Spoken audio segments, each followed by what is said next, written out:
불러주십니다. 오늘 말씀 사랑이라는 제목으로 시편 119편 97절로부터 105절 말씀 함께 생각합니다. 예수 믿는 사람이 꼭 해야 될 일, 그러면 말씀과 기도입니다. 그래서 사단이 가장 강력하게 공격하는 게 말씀과 기도입니다. 말씀 읽어야 되는 것을 모르는 사람은 없지만 말씀 읽는 경건한 삶의 습관이 자리 잡힌 사람도 많지 않습니다. 심지어는 목회자들 중에도 말씀과 기도로부터 멀어져 있는 사람들을 가끔 보기도 합니다. 기독교 역사 속에서 우리가 이 일에 사단의 공격이 계속 있었던 일을 생각할 때 사단의 공격을 대처해 왔던 교회사의 성공적인 비결은 무엇이었는가? 두 가지가 있습니다. 첫째는 금식 기도입니다. 식탐을 다스리며 사단의 숨겨진 올무에서 벗어나는 일을 해왔죠. 사막교부들이 주로 이 일에 좋은 모범을 보여주셨고, 또 그 다음에 중요하게 생각해야 될 게 말씀 묵상입니다. 이게 묵상이라는 것이 우리가 큐티로 한국에는 많이 소개되어 있는데, 지성적인 작용보다는 말씀 안에서 하나님과 깊이 교제하며 사랑을 배워가는 이 말씀 묵상을 통해서 하나님의 사랑이 채워지면 채워질수록 세상의 것들이 물러가고 유혹들이 더 이상 작동되어지지 않는 은혜들을 경험하게 하신 것이죠. 그런데요, 이 금식기도나 말씀을 묵상하는 삶이 특별한 수도자들의 길인 줄로 알고 있는 분들이 의외로 많이 있습니다. 이것은 모든 그리스도인들에게 주어진 축복이며 승리의 길인 것이죠. 그런데요, 왜 어떤 사람은 이 일을 해가고 어떤 사람은 안 할까요? 그게 마음의 갈망의 차이인데요, 보통 이 일을 하며 자신의 내면을 들여다보았던 사람들은 온전함에 대한 소원이 있습니다. 하나님을 만나고 가지게 된 소망이죠. 우리 베드로후서 1장 4절을 보면 베드로가 이렇게 고백합니다. 이로써 보배롭고 지극히 큰 약속을 우리에게 주사 이 약속으로 말미암아 너희가 정욕 때문에 세상에 썩어질 것을 피하여 신성한 성품에 참여하는 자가 되게 하려 하셨느니라. 신성한 성품, 하나님 닮아가도록 부르신 삶이 있는 것이죠. 여러분, 우리는 모든 삶 속에 하나님을 닮아가도록 부름받았고, 이 세상에서 구원받아 주님이 우리를 바로 천국으로 옮기지 않으신 이유는 천국에 합당한 하나님의 성품을 닮아가는 삶을 훈련하시도록 그렇게 하신 줄 믿습니다. 그런데요, 이것이 죽음 저거편 너머에 있는 영원한 하나님 나라, 우리 성경은 그것이 머물러 있지 않고 오늘 현재로 침투해 들어오고 있고 우리의 현실 속에 펼쳐진다고 증언해주고 계신데, 우리의 삶의 실질적인 영역에서도 일이 굉장히 중요해요. 여기 말씀 묵상, 말씀을 따라가는 삶의 중요성이 있습니다. 신명기에서 모세가 이 일을 이야기하며 29장 29절에 한 말씀을 제가 세 번역으로 읽어드리겠습니다. 이 세상에는 주 우리 하나님이 숨기시기 때문에 알 수 없는 일도 많습니다. 그러나 그것은 주님의 것입니다. 그러나 하나님은 그의 뜻이 담긴 율법을 밝히 나타내 주셨으니 이것은 우리의 것입니다. 우리와 우리 자손은 길이 이 율법의 모든 말씀에 순종해야 합니다. 율법 말씀에는, 하나님의 말씀에는 우리의 삶이 밝히 드러나 있다는 거예요. 깨닫지 못하고 오묘한 일도 이 세상에 많이 있지만 하나님께 속한 것이고, 우리에게는 말씀을 통하여 명확히 보여준 일이 있는데 이것이 우리의 상급이요 우리의 영광인 것을 성경은 증언해주고 있습니다. 우리의 것, 말씀 안에서 이루어가는 나의 삶의 영역들을 가지고 계십니까? 그것을 세워가고 계십니까? 그것을 누리고 계십니까? 그것을 여러분과 여러분의 자손들에게 증언하시겠습니까? 이 근본적인 이 문제, 우리 과제에 있어서 다시 한 번 더 물어보게 되는 질문이 하나 있습니다. 이게 사실 오늘 여러분에게 드린 설교 제목입니다. 말씀 사랑. 말씀을 사랑하십니까? 하는 거죠.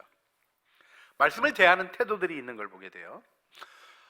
우선적으로 보게 되는 것은 말씀을 읽고 지키는 것이 의무임을 아는 마음인데요, 이것조차 없는 사람도 있습니다. 그래서 사실 히브리서는 이렇게 이야기하고 있죠. 히브리서 5장 12절 13절 말씀이죠. 때가 오래되었으므로 너희가 마땅히 선생이 되었을 터인데 너희가 다시 하나님의 말씀의 초보에 대하여 누구에게서 가르침을 받아야 할 처지이니 단단한 음식은 못 먹고 젖이나 먹어야 할 자가 되었도다. 이는 젖을 먹는 자마다 어린아이니 의의 말씀을 경험하지 못한 자요. 의의 말씀을 경험하지 못한 자가 어린아이라고 얘기합니다. 근데 어린아이라고 잘못된 게 아닙니다. 처음에는 어린아이인 거죠. 문제는 뭡니까? 때가 오래되었는데도 자기 고집 따라 어린아이의 삶에 머물러 버리는 문제가 있으면 안 된다는 것이죠. 신령한 젖을 먹고 자라가고 성장하면 단단한 음식도 먹을 수 있는 단계에 이르러야 되는 것이죠. 그래서 말씀을 읽고 지키는 것이 의무인 줄 아는 삶에서 더 나아가서 말씀의 필요를 깨닫는 사람이 돼야 되는 것이죠. 우리 이어지는 히브리서 5장 14절은 이렇게 증언합니다. 단단한 식물은 장성한 자의 것이니 그들은 지각을 사용함으로 연단을 받아 선악을 분별하는 자들이니라. 지각을 사용해서 연단을 받아서 선악을 분별한다는 거예요. 이게 지혜로운 똑똑한 사람이 얘기하는 게 아닙니다. 성경 말씀을 따라서 그 말씀을 씹어먹고 그 말씀이 입에는 단데 배에는 쓴 삶의 경험들을 넘어서서 이제는 지각이 생겨지는 거죠. 이게 분별력이 생겨지는 것입니다. 그래서 선이 무엇이며 악이 무엇인지, 하나님이 원하시는 것이 무엇이며 그렇지 않은 것이 무엇인지 알아가게 된다는 것입니다. 이 일을 알지 못하면 어떤 일이 일어납니까? 창조 질서를 따르지 않으면 창조 질서에 위배되는 고통과 심판을 받게 됩니다. 이게 어찌할 수 없는 거예요. 여러분 절벽에서 뛰어내리면서 하나님 열심히 믿었어 그러면 아무렇지도 않습니까? 중력의 법칙에 의해서 뼈가 깨지도록 돼 있고 죽을 수도 있는 거예요. 마찬가지입니다. 성경의 진리를 알아야 되는 이유가 어디 있냐면 우리가 살아가는 삶에 있어서 성경이 가르쳐 주시는 생명의 진리를 따라 걸어갈 때 우리 영혼의 생명이 하나님의 은혜 안에 있게 되고 하나님의 진리 안에 있음을 아는 것이죠. 이 일에 대해서 정말 필요한 것은 돌이키는 회개예요. 사람이 정말 하고 싶지 않은 게 뭐냐면 자기가 살아왔던 삶에 실패가 있다는 것을 받아들이기를 원치 않습니다. 그런데요, 변화는 그 실패를 받아들이고 하나님의 말씀대로 살아오지 않았던 삶에 대한 돌이킴 속에서 빛나게 되는 것입니다. 그래서 주님이 이렇게 가르쳐 주셨죠. 회개하라, 천국이 가까웠느니라.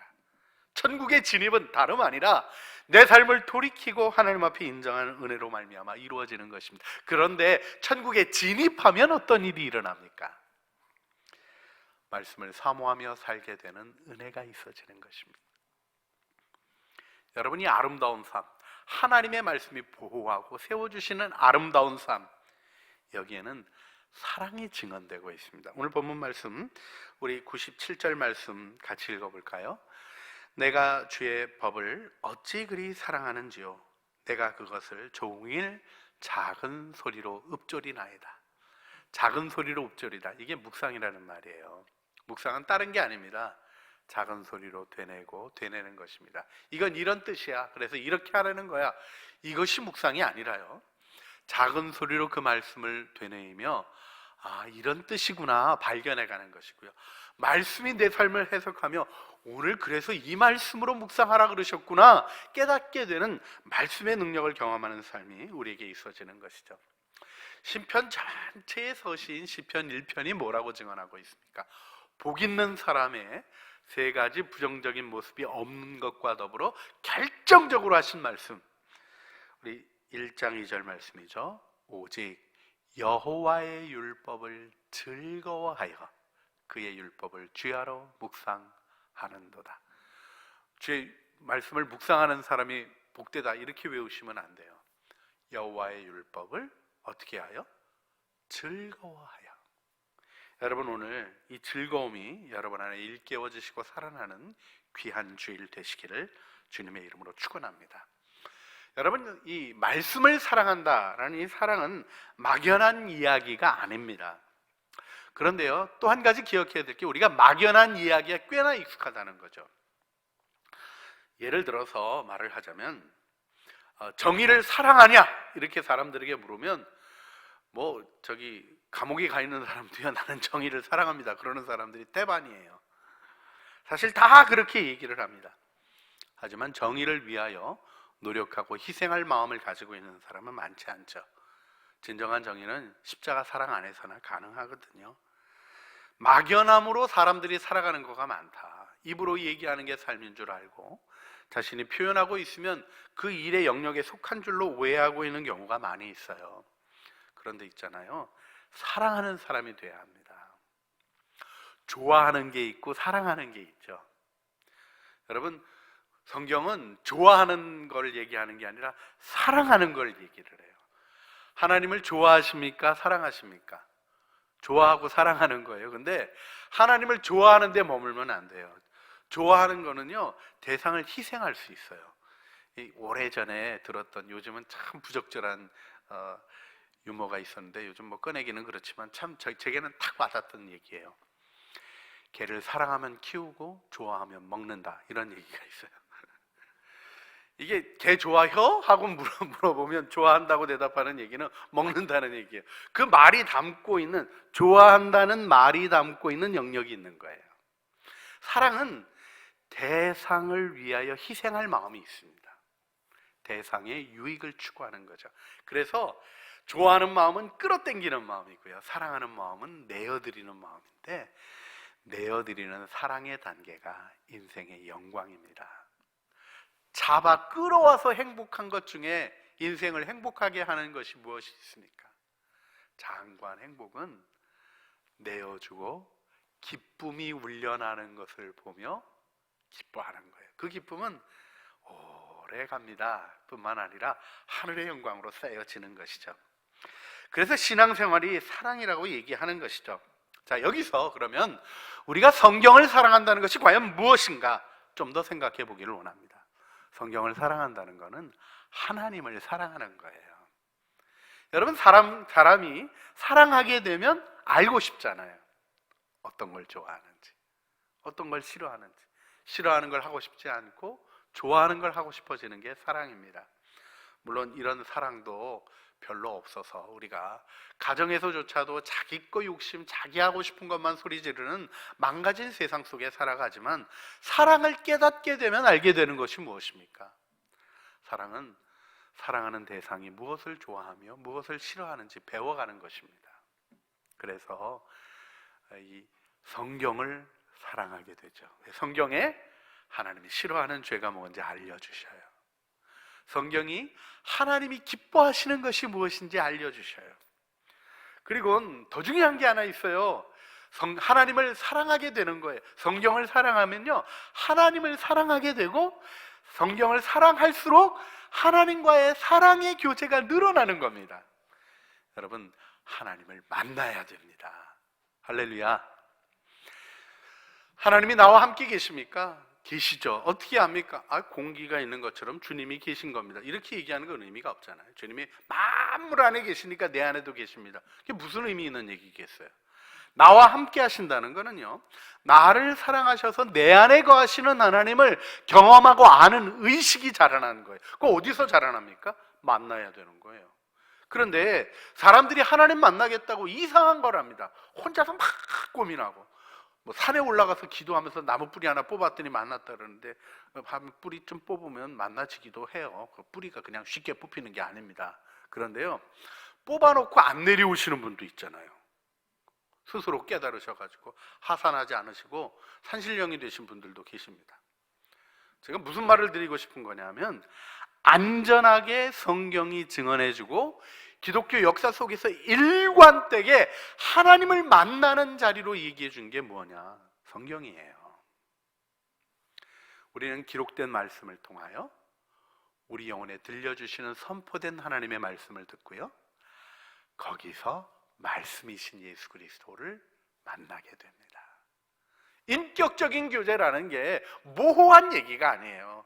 성경 말씀 속에서 주님과 대화하고 주님이 알려주시는 가르침을 받게 되면, 양은 내 목소리를 듣나니 하는 말씀이 실제로 우리 가운데 큰 기쁨과 은혜로 이루어지는 것입니다. 잘 모를 때 있어요. 선명하지 않을 때 있어요. 주님, 직장 여기 가야 됩니까? 저기 가야 됩니까? 그럴 때 성경 읽고 있는데 여기 가라 뭐 이렇게 딱 나온다는 얘기가 아니에요. 하지만 그 모든 것을 담고 하나님, 내 삶에 주님이 원하시는 것이 무엇입니까? 주님께 기도하고 주님께 물으면 영이신 주님과 교제하며 주님을 점점 알아가고 실패조차도 활용하셔서 우리의 삶에 축복이 되게 하시는, 모든 것이 합력하여 선을 이루시는 하나님의 영광을 보게 되는 것입니다.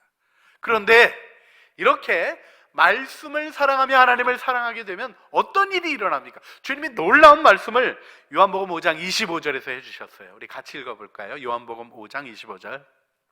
진실로 진실로 너희에게 이르노니 죽은 자들이 하나님의 음성을 들을 때가 오나니 곧 이때라. 듣는 자는 살아나리라. 할렐루야. 하나님의 음성을 들을 때 우리에게 주어지는 축복이 무엇입니까? 살아난다는 거예요. 근데 이것도 조금 생각해야 될 게 조금은 있어요. 여러분, 영혼이 죽어 있는지 살아 있는지 감각하십니까?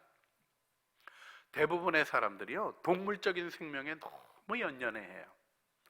목숨 붙어 있고 심장 뛰고 숨 쉬는 거, 이거가 생명입니다. 생명 아니라는 건 아니에요. 그런데 창세기 말씀 여러분과 나누면서도 알려드린 바와 같이 동물도 흙에서 지음을 받아서 네페시하야, 살아있는 존재가 되었고, 하나님이 생기를 불어넣으셔서 진흙인 우리도 네페시하야, 동일한 표현이 히브리어로 등장합니다.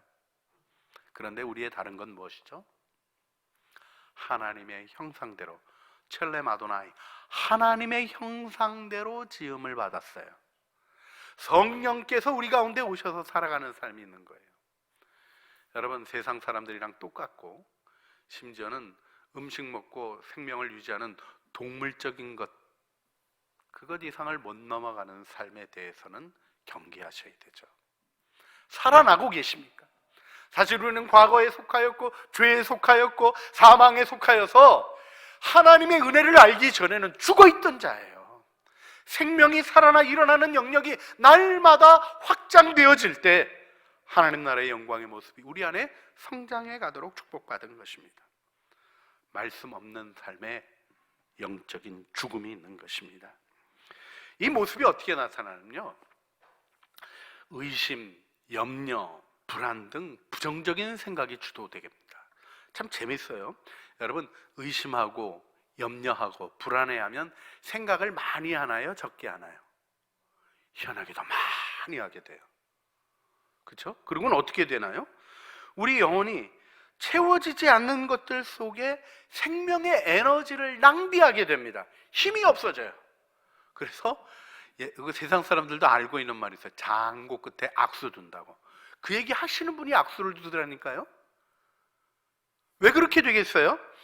우리가 생명으로부터 소외되어지면 어떤 일이 일어납니까? 이 죽음의 증상이 우리가 조급해집니다. 공격적이 되어집니다. 자존감은 낮아집니다. 결국 삶의 은혜로부터 소외되고 축복을 축복으로 느끼지 못하게 되는 일이 되는 거예요. 이걸 잘 보여주는 게 사울왕입니다. 여러분, 사울왕에게 하나님이 주신 가장 큰 축복이 뭘까요? 다윗이에요. 그가 골리앗과 전투에서 아무도 전투하러 나가지 않는데 어린 다윗이 돌멩이 들고 나가서 골리앗을 때려눕히고 승리를 경험하게 했습니다. 그리고 다윗처럼 사울에게 충성된 사람이 어디 있습니까? 자기를 죽이려고 해도 끊임없이 사울을 사랑하고 봉사하고 하나님의 종이라고 섬기고, 여러분 사실은요, 한 방에 끝내버릴 수 있는 순간이 2번이나 있었잖아요. 그 일을 경험하고 사울이 눈물을 흘리며 내가 잘못했다, 너는 의롭고 나는 불의하다, 이런 얘기를 사울이 해요. 근데 놀라운 게 뭐냐면 사울이 돌이켜지질 않습니다. 왜요? 의심과 불안과 염려, 이런 것들 속에 생각이 사로잡히니까 회개할 에너지가 없는 거예요. 여러분, 사단에게 빼앗기지 말아야 될 것이 있습니다. 여러분의 삶이 집중해야 될 것들이 나타나는 것이 바로 여러분의 마음이 부드러워져서 하나님의 말씀을 받고 변화될 수 있어야 되는 거예요. 여러분, 주님의 손에 있는 부드러운 진흙이 되시기를 주님의 이름으로 축복합니다. 나는 이 모습이야 고집하지 마시고 주님의 손에 아름다운 빚어지실 수 있어야 돼요. 다윗은요, 묵상하는 사람이었어요. 찬양하는 사람이었어요. 기도하는 사람이었어요. 그래서 그에게 있는 특징이 무엇입니까? 말씀이 열리는 거죠. 여러분, 말씀이 열리면 어떤 일이 일어납니까? 말씀이 열리면 모든 게 열려요. 말씀이 열리니까 사울이 자연을 보면서도 만드신 하나님을 느낍니다. 하늘이 하나님의 영광을 선포하고 궁창이 그 손으로 하신 일을 나타내는도다. 자신의 삶의 모든 순간에 하나님을 느끼는 거예요. 여러분, 다윗은 하나님의 사람으로 살아갔어요. 왕이 됐어도 하나님의 사람 다윗 왕이에요. 왕이 먼저가 아니에요. 하나님의 사람이에요. 하나님의 일을 펼쳤어요. 물론 연약함이 있었습니까? 없었습니까? 있었어요. 죄도 질도 나빠요. 간음하고는 숨기겠다고 충성된 부하를 죽이는 일까지 했어요. 뭐 비슷한 일로 치자면 사울보다는 더 악랄한 일을 했다 그럴지도 몰라요. 근데 무엇이 다릅니까? 나단이 지적할 때 다윗은 강팍하지 않습니다. 다윗도 눈물 흘리죠. 사울의 눈물과 다윗의 눈물이 뭐가 다릅니까? 눈물을 흘려도 돌이켜지지 않는 게 있는 거예요. 가룟 유다가 예수님을 판 거를 후회하지만 그 마음이 딱딱해서 회개하지 못하고 어떻게 됩니까? 자살하는 거예요. 여러분, 자살은 회개가 아닙니다. 불의한 일이고 하나님께 반역하는 일이죠. 다윗은 어떻게 합니까? 눈물로 회개하고 주님 앞에 회개의 시간으로 들어가. 주님, 내 영혼을 정결하게 하여 주시고 내 안에 정직한 영을 새롭게 해 주십시오 하는 기도를 드리며 회개의 시간을 가지고 돌이킴을 받습니다. 성경이 강조하는 게 마음이 부드러워지는 일이에요. 다윗이 결국 이렇게 마음이 부드러워진 상태에서 어떤 고백을 합니까? 우리 시편 19편 14절 말씀, 너무나 유명한 말씀인데 19편 14절에 다윗의 고백을 같이 읽어볼까요? 나의 반석이시여 나의 구속자이신 여호와여 내 입의 말과 마음의 묵상이 주님 앞에 연락되기를 원하나이다. 이게 사랑의 언어로 느껴지세요? 이게 사랑의 언어로 읽혀지시는 은혜가 우리 안에 있습니다. 자, 그래서 주님이 하셨던 말씀도 뭐냐면 말씀을 받은 주님이 천국 복음을 전하실 때요 4가지 밭에 대한 얘기를 하시면서 마음 얘기를 하시는 거예요. 그런데요 우리의 마음이 어떻게 해야 이 딱딱한 마음이 기경되고 고쳐질 수 있을까요? 우리의 마음이 강팍한 것이 어떻게 해야 변화될 수 있을까요? 사실 그것도 말씀의 능력이 있는 겁니다. 예레미야 23장 29절 말씀이죠. 여호와의 말씀이니라 내 말이 불같지 아니하냐 반석을 쳐서 부스러뜨리는 방망이 같지 아니하냐. 하나님이 말씀하시는 걸 들으면 우리의 강팍함이 깨어지는 거예요. 자, 말씀을 듣는다는 게 뭔지를 이해하셔야 돼요. 말씀의 정보를 이해하는 게 아닙니다. 내게 인격적으로 주시는 말씀을 들을 때 내 안에 강팍한 것이 깨어집니다. 불같은 말씀, 반석을 쳐서 부스러뜨리는 방망이 같은 말씀, 그 말씀을 경험하는 거죠. 우리가 이 하나님의 은혜 가운데 말씀을 사랑하는 은혜 안에 들어가야 됩니다. 그러면 우리에게 부드러운 마음을 주셔요. 그것을 에스겔서에서 이렇게 표현했죠. 또 새 영을 너희 속에 두고 새 마음을 너희에게 주되 너희 육신에서 굳은 마음을 제거하고 부드러운 마음을 줄 것이며 돌 같은 마음을 거두어내시고 고기 같은 마음을 넣어주시겠다 이렇게 얘기하셨어요. 여러분, 이 은혜 속에 우리가 주님을 알아가는 것입니다. 어떠세요? 여러분, 주님의 말씀을 들을 때 사랑의 언어로 들으세요? 아니면 나를 괴롭히는 불편한 언어로 들으세요? 뭔가 내 힘으로 막 노력해야 될 것 같은 스트레스로 들으세요? 아니면 나를 행복하게 하는 축복으로 들으세요? 자, 우리 10계명의 제1계명 한번 생각해 볼까요? 나 외에 다른 신을 너희에게 두지 말라. 할렐루야. 이 계명이 축복입니까? 무거운 것입니까? 이게요 하나님의 말씀을 경험하여 알게 되면 축복임을 알게 되는데, 안 그러면 어떻습니까? 하나님 뭐 꼭 자기만 섬기라고 굉장히 이기적인 표현이네, 독단적이시네, 이런 마음이 들게 돼요. 이게 세상의 생각 속에서 말씀을 받는 태도 안에 이루어지는 의식입니다. 그런데요 여러분, 너는 나 외에 다른 신을 두지 말라, 주님이 누구에게 하신 말씀이에요? 출애굽한 이스라엘 백성에게 하신 말씀이에요. 그들은 어떤 삶을 살았습니까? 애굽 땅에서 오만 것이 다 귀신이고 오만 것이 다 신인 이상한 땅에서 살았어요. 개구리를 보니까 알을 많이 낳아요. 애기 많이 낳으려면 개구리 신한테 빌어야 되겠네. 그냥 애 낳으면 되는 건데 개구리 신한테 빌어야 되는 걸로 생각을 하는 거예요. 이렇게 매여 있는 일들로부터 벗어나게 하는 것, 가짜 신들에 대한 공포와 억압으로부터 자유롭게 해주시는 말씀이 십계명 제1계명이에요.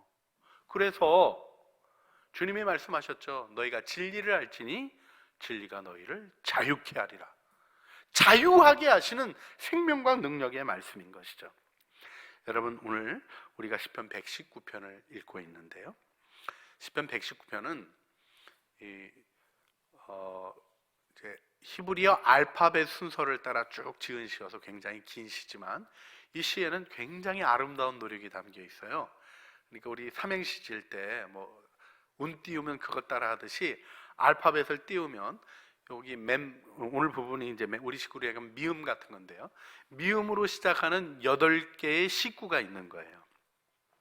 그래서 우리 그 삼행시 하게 되면 그 단어를 생각하는 게 있잖아요. 삼행시를 무슨 퀴즈 같이 하는 거는 막 그 말만 막 생각하게 되는데, 이렇게 묵상하며 꺼내는 말씀시 속에서는요, 그 알파벳, 그러니까 우리 식으로 하면 이 미음자와 관련되어 있는 하나님의 말씀에 대한 거가 무엇일까 기억하면서 중요한 것들을 표현하게 되죠. 이게 이제 시편 119편이 주는 아주 놀라운 축복인데요.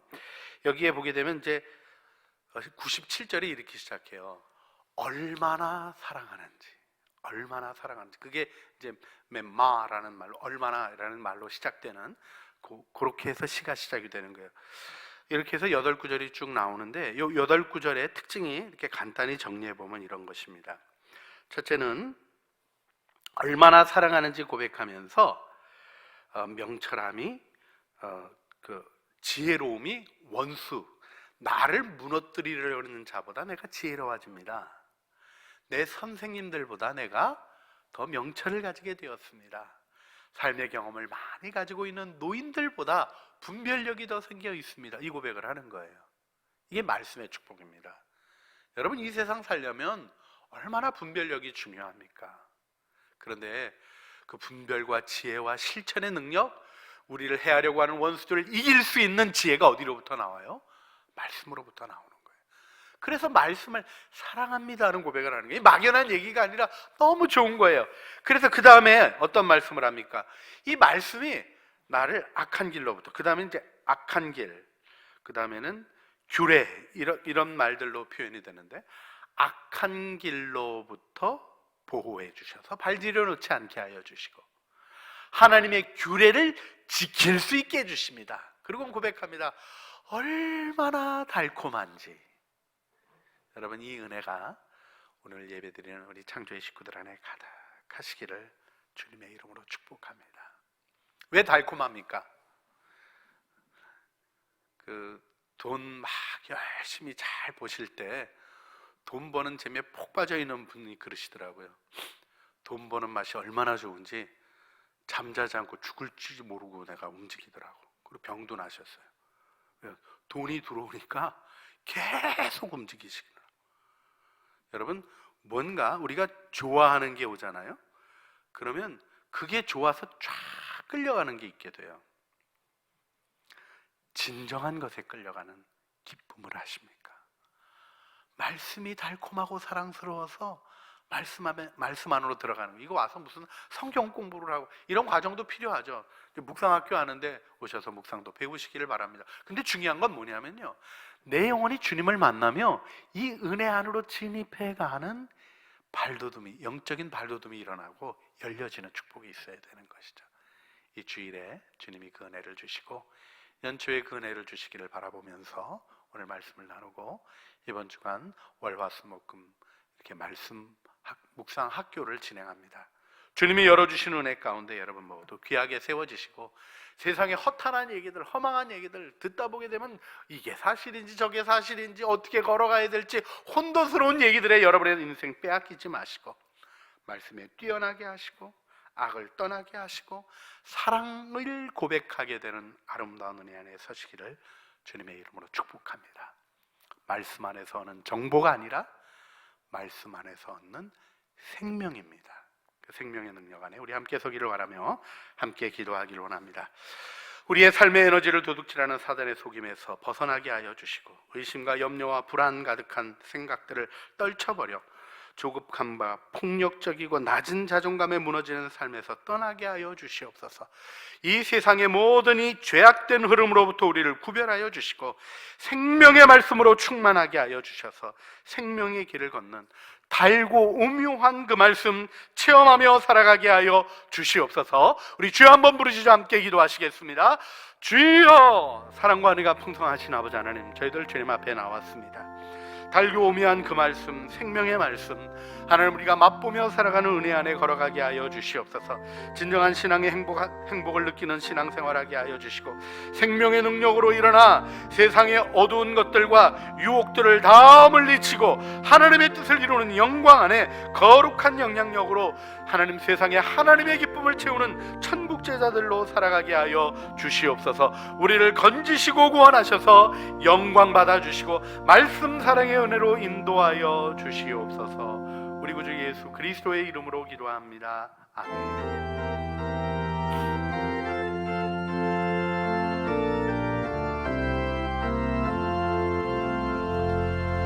달고 묘한 그 말씀, 생명의 말씀은 귀한 그 말씀 진실로 생명의 말씀이 나의 길과 믿음 밝히 보여주니 아름답고 귀한 말씀 생명샘이로다. 아름답고 귀한 말씀 생명샘이로다. 귀한 주님의 말씀은 내 노래 되도다. 모든 사람을 살리는 생명의 말씀을 값도 없이 받아 생명길을 가니 아름답고 귀한 말씀 생명샘이로다. 아름답고 귀한 말씀 생명샘이로다. 다 같이 일어나서 찬양합니다. 널리 울리어 퍼지는 생명의 말씀은 마음의 용서와 평안을 골고루 주나니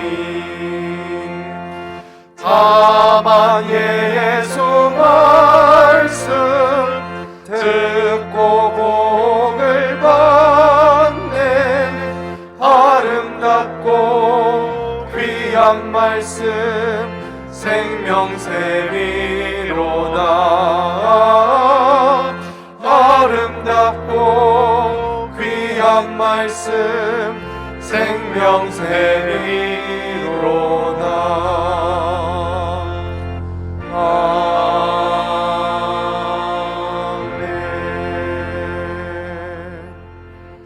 내가 주의 법을 어찌 그리 사랑하는지요. 내가 그것을 종일 작은 소리로 읊조리나이다. 주의 말씀의 맛이 내게 어찌 그리 단지요. 내 입에 꿀보다 더 다니이다. 주의 말씀은 내 발의 등이요 내 길에 빛이니이다. 이제는 우리 주 예수 그리스도 말씀으로 우리 가운데 오신 주님의 그 거룩하신 은혜와 말씀으로 천지를 창조하신 하나님 아버지의 그 온전하신 사랑하심과 말씀을 조명하시고 깨닫고 살아가는 능력이 되어주시는 성령 하나님의 교통하심이, 하나님의 말씀을 사랑하며 말씀을 사모하며 달고 달콤하고 오묘한 그 말씀의 은혜를 알아가기를 소원하며 주님 닮아가기를 마음에 간절히 소원하는 사랑하는 주의 자녀들 머리 위에와 은혜로 주신 가족 식구들 가운데 말씀을 묵상하는 진실한 노력들과 이 모든 것들 속에 공격하는 사단의 계략들을 이기고 나아가는 모든 승리의 걸음들 위에, 이 민족 위에, 주님의 복음이 필요한 열방들 위에, 우리 주 예수 그리스도의 나라의 위대한 전진과 하나님의 은총이 필요한 이 팬데믹을 극복해야 하는 인류의 모든 삶의 영역들 위에 이제와 영원 무궁토록 함께 있어지기를 간절히 축원하옵나이다. 아멘.